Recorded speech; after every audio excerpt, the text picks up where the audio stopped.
Over the past few weeks, I've been able to document the building and the construction and the changes, exteriorly at least, in a hornet nest. The nest is located in a tree about 3 or 4 feet up off the ground initially. Now it's lower because the nest has become far more extensive than when I first filmed it on July the 11th. The nest was originally found by Nick and Samantha Brownlee, who alerted us to the fact that here was a chance to document such a nest, and it's a chance that I've taken up. It's all gone terrifically well, and after 4 or 5 visits, I still remain completely sting-free. You have to treat these things with the greatest of respect, and you have to know what you're doing. And I must point out now that these are European hornets, not the Asian hornets that everybody's getting in something of a tit about. But the change in the nest has been remarkable, but also so has the change in the attitude and the demeanour of the workers, especially on my last visit, which you will see a couple of times when I re-show some of the footage. I now tend to think that the attitude and the change and potential sort of threat of those workers was wrong on my part.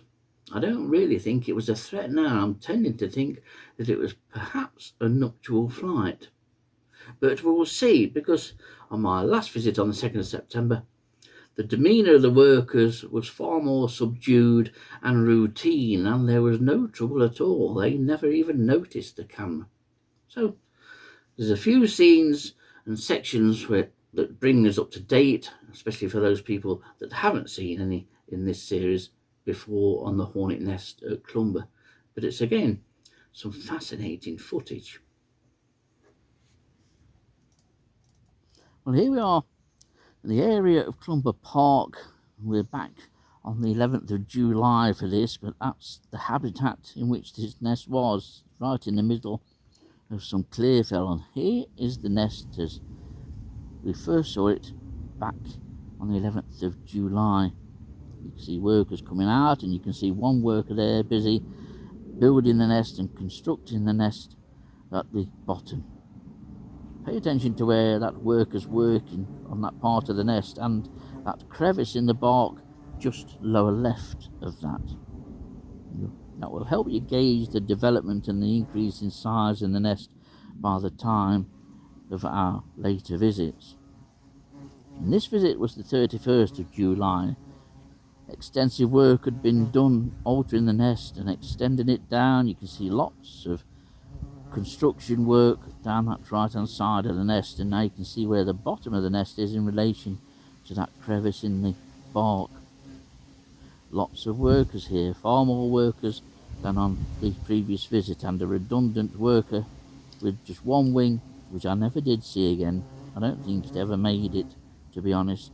It had no use to the colony, but what a construction it had become. And then in the middle of August, about a fortnight ago, as I narrate this is what I found. An almost completely different looking nest and a completely different attitude in the number of workers that there were, and there were a lot more workers. I attributed the nature of the change in attitude in the workers to anger. I'm beginning to think now that there could have been an element of a nuptial flight in this. I don't know. But although they did sort of attack the camera, they hated the camera this particular day, and I never saw any activity reminiscent to this on any other visit. But you can see how it changed. Masses of workers coming out, but amongst them I've looked, I can't see any males and I can't see any young queens. But then I returned again, expecting a similar sort of welcome on the 2nd of September. And here you can see the side of the tree, and there's a number of workers coming in, bringing food, and a number of workers going out to collect food, but also removing detritus and waste products from the nest. I was surprised at how quiet the workers were. They were just busy going about their business, say going out to fetch food. The camera was barely even noticed, only maybe about 1 or 2 workers at a time. And that surprised me, but just have a look during this clip. You may well have just caught a rove beetle creeping around the corner there. It eventually works its way down and goes into the nest. There are a number of beetles that spend their lives occupying the nests of hornets, and one large rove beetle in particular. And if this nest remains, I will be going to look for it once the workers have done their thing. But you can see lots of workers here. I was beginning to think that I would be met with a similar barrage of attacks, or at least the camera would be, but they didn't. They barely noticed the camera, just going in and out.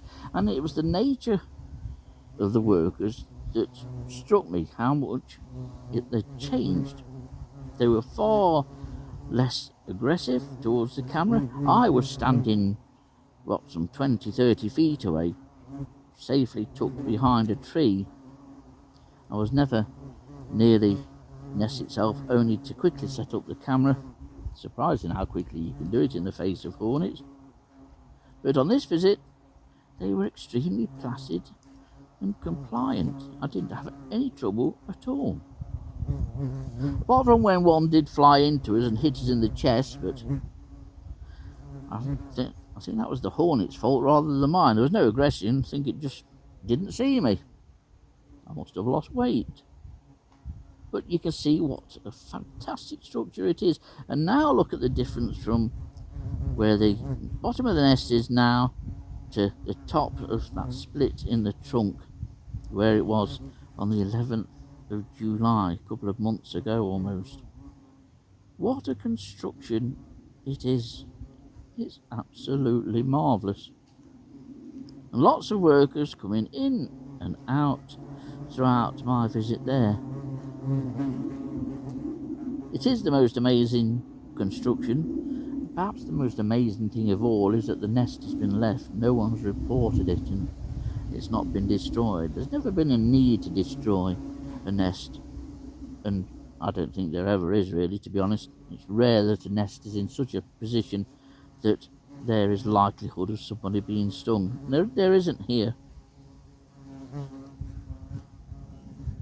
It's been such a privilege to be able to document the growth of this nest. And that period from the previous visit to this one, where all of a sudden almost every worker in the nest seemed to come out, that wasn't replicated again, which makes me think maybe it wasn't an anger thing.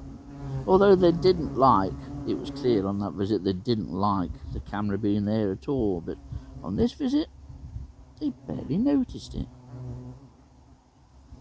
I wasn't disappointed, of course. I was surprised. I was safely out of the way. You have to treat these things with the greatest of respect. I will be returning again, but I wonder now whether the change in attitude of the workers, it almost seemed completely routine. They were less defensive. Has the queen died? I don't know the longevity of the founding queen. Maybe she has. Maybe the workers are now just relying completely on instinct, bringing food into the grubs that are still growing. But lots of detritus has fallen out of the bottom of the nest now, and the stick that was in there is gone. I think they've chewed it up. No one would have got that stick out, but it's now gone. If you look back earlier in the video, there was a stick wedged in this cavity. But the nest remains intact, and I'm grateful that it has. It's provided some fabulous entertainment and a marvellous insight into the wonderful world of a hornet nest.